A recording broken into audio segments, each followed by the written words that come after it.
I'm Vince Scorzine coming to you from Joya Production Studios in New York. We talked about how you develop a theme, how you take a theme and do something with it other than just do it again. Thematic development, we'll call that. You want to develop it in as many ways as possible so you have choices. Then you select the ones that sound best to you.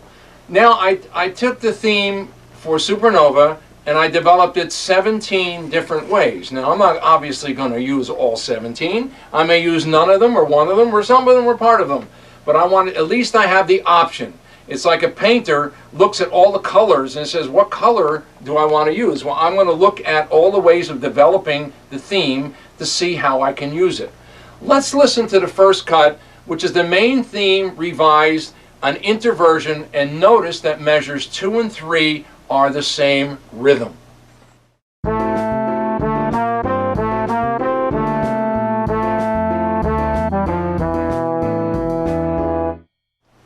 Now I'm sure you caught the difference between that and the original. It's much improved as far as I'm concerned. The next example is the main theme in inversion.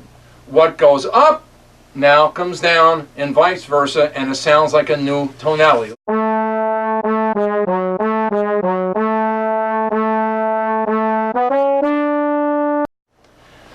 The third example is retrograde theme played backwards. Retrograde means to walk backwards. So the theme is now played backwards. Now whether you like these or not, that's your choice and my choice. So we're not making decisions at this point, we're just showing you what is possible. Here we go, example 3.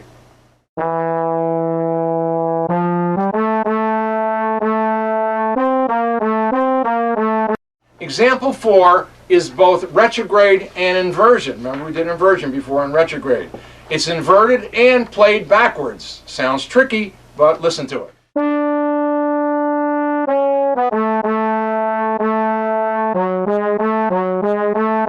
The fifth example is diminution. Now, to diminish something means to shrink it. So what we do, we're taking the theme and we're shortening it or shrinking it a little bit. Here we go with diminution.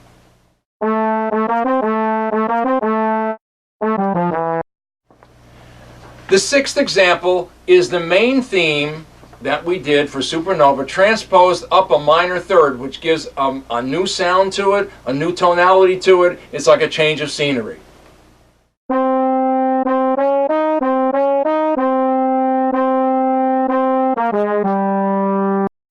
The seventh example is a la Beethoven, where it's a little more sequential. Let's listen to example 7.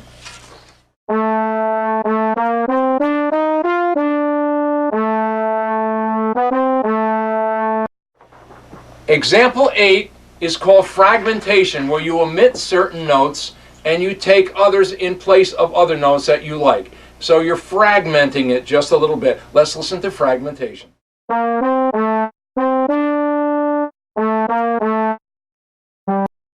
Example 9 is contrary motion, where one goes up and the other comes down. They move in opposite directions from the original theme.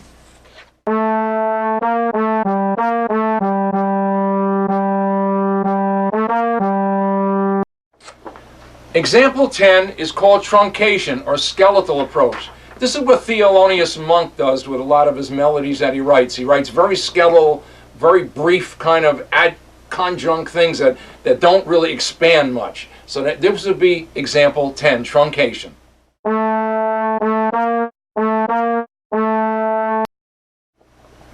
Example 11 is just the opposite of diminution. It's called augmentation. When you augment something, you expand it, you make the notes longer, and you lengthen the theme.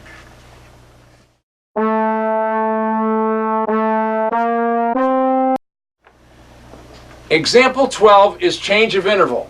You're using the same rhythm with different notes.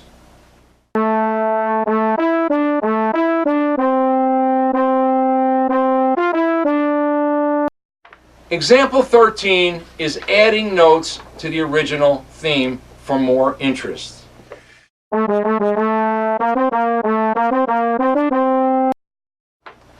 Example 14 is a portion of the motive. We used to track some of the notes and use some of the motive. It's another way of truncation.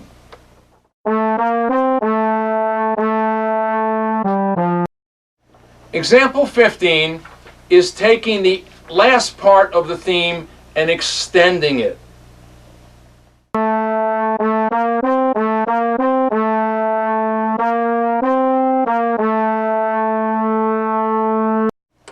Example 16 is taking the first part of the theme and extending it.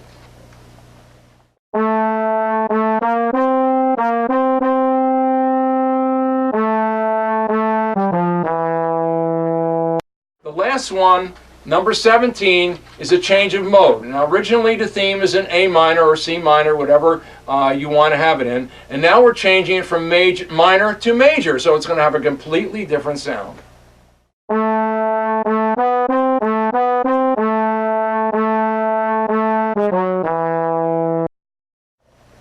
The next step is to select the ones that I like and figure which ones I'm going to use. Now I may use none or one or 5 of them. I may take another theme like theme 2 and augment that one. I may develop theme 2 instead of that one. There's a lot of choices here. But I try to take something that's going to be continuous, make the piece sound cohesive, and if you use the same material over in different way, it makes the piece really come together.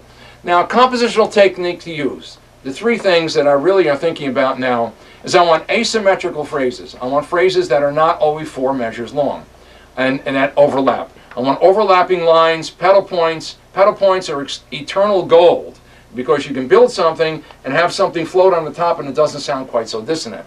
And I want a lot of counterpoint of a conversational movement between instruments. And the 4th thing that I just added is in a fugue you have a compositional technique called stretto. A stretto happens near the end of a piece. It piles up the themes in quick succession and it adds a lot of tension. It's almost like going to a closet and opening a closet and everything falls out on you. Now, but this is more controlled, okay? Where you have the themes in very close succession to each other and the tension builds and builds till this tremendously big ending. Now, part 4 will be composing background lines, tonal colors, specific outline for Supernova. That will be part 4.